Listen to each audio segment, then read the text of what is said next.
Good morning. I'm sorry I look crazed. I am not showered, no makeup, anything, but I really felt the need because of what I'm seeing on social media about this document from the Illinois Department of Public Health. I really felt the need to just forego my ego and get on here and try to decipher this document for you because everyone is very confused about it. I started a website when this first started with COVID-19 for myself, really, because I was so I just was discouraged. I didn't feel like I was getting good information from anybody. And when you think about it, we're in kind of a tough spot because we have our member organizations that we pay to be in, and they're giving us information. But then we have the federal agencies, the CDC, the OSHA, and then we have our state agency, Illinois Department of Public Health. You know, we're in a tough spot for information, and that's why it's coming at us from all different directions, and none of it is consistent. Okay. But this document in particular, people are like, May 11th, we get to go. We're ready to go. That's what this document says. It's not. It's not what this document says at all. In fact, I would urge you, whenever you see something like this, like just ignore the first paragraph. Just ignore it because it's just like a news thing. You know how it's so misleading? Where you see a little clip and you're like, oh shit, I got to watch that. That's about dental stuff. Like, if you're a nerd like me. And then you watch it and you're like, what the frig? That's not what they said it was going to be about, right? So you have to do the same thing with this type of information, even when it's coming from a source like the Illinois Department of Public Health. I'm sorry, I'm thirsty. I just woke up. So, anyhow, this is what it says. It says that the Illinois Department of Public Health recommends that oral health care providers resume provision of routine oral and dental care consistent with this guidance for minimizing risk of transmission of COVID-19 in an oral healthcare setting. All right, so when you go down and you read in here, that's where it gets fun. So, a significant challenge in providing oral and dental care is that many routine procedures produce both droplets and aerosols. This is the big topic of conversation online. So, what are aerosol producing? You're going to be surprised. Are you ready? Honestly, you're not ready. Okay. So, moderate to high risk. Okay. What does that say? Scaling by hand. I think it's backwards. I'm so sorry. I don't know how to do this. Scaling by hand. So those of you who thought you could do ultrasonic, which I get it, but it's scaling by hand, people. What are we going to do? So to mitigate risk is what they said, right? They said, you have to follow the guidance to mitigate risk if you're doing an aerosol producing procedure, which is hand scaling. So now we go to the guidance for that. All right. What do you think that is? It means the CDC recommends the use of airborne isolation rooms. Yes.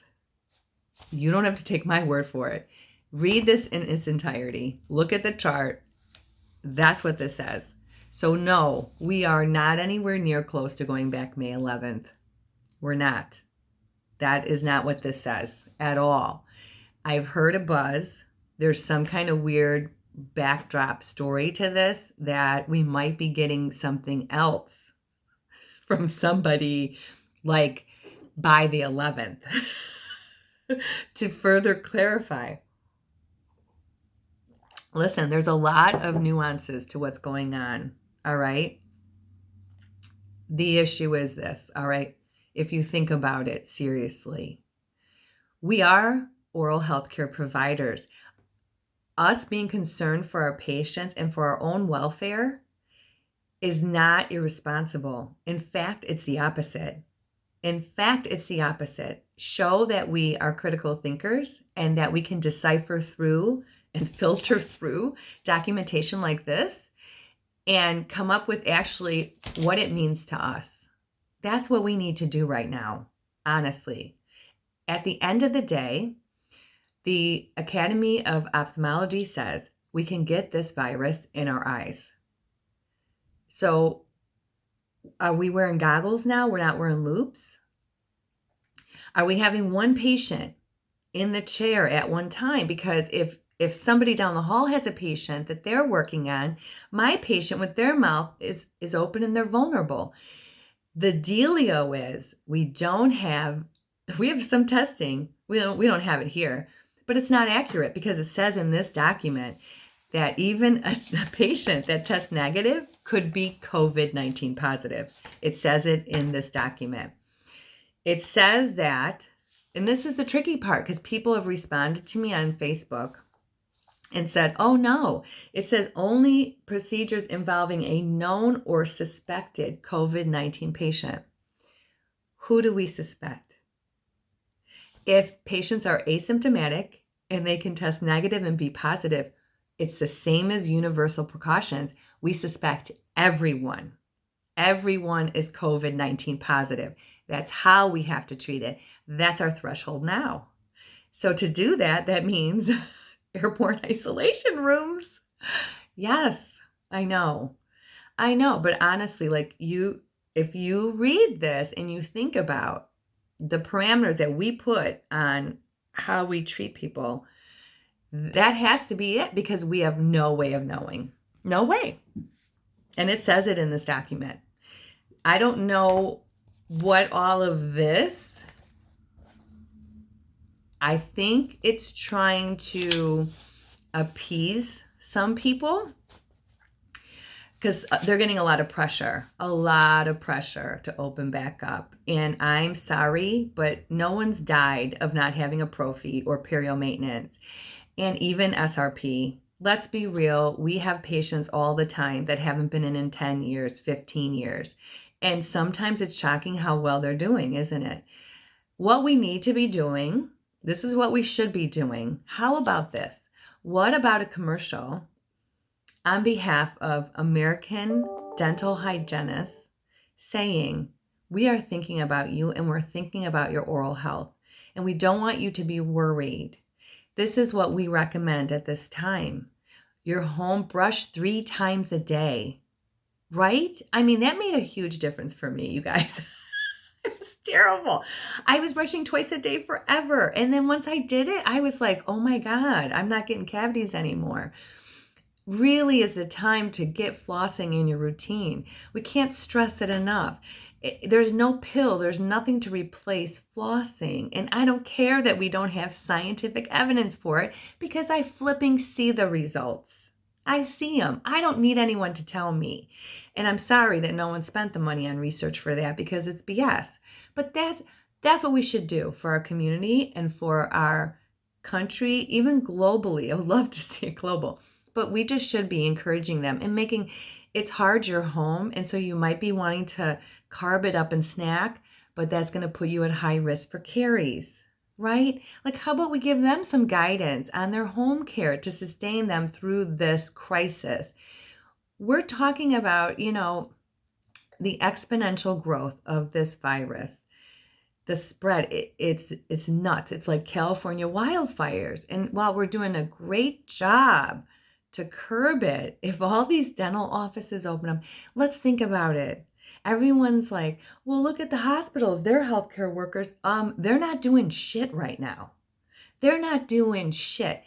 My mom has 4.5 level cancer in her thyroid right now. And they're like, we're not doing needle biopsy. We ain't doing shit right now.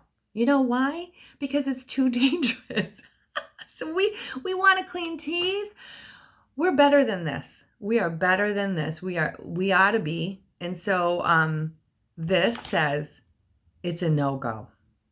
It's a no-go. There's no way. Who has airborne isolation rooms in their dental practice? Okay. So I guess we'll wait and see. And if they do decide, then we're all going to have to sit with our own conscience and think about what really is best. Okay. I mean, maybe if you have someone that you're super worried about with a lesion or something, maybe now's the time to start using silver diamide. It's been proven to work. Maybe now's the time to implement it. I mean, there's options, right? Like Everyone be safe and keep your heads. I know it's scary. I know it is. I have a very high risk son, and I am missing my patients and my job because it really makes me feel, I get a lot from my job. It really makes me feel good about myself. And so I miss it for that. But I'm not willing. I have too many patients that are compromised already, you guys. I mean, God, the chemo and everything alone. I'm just like, oh, I need to know that what I'm doing is the best. And I need more information. More information on this virus. So hang in there. Hopefully we're going to get it soon. We've got the world working on it. So, okay. Take care. Happy Mother's Day.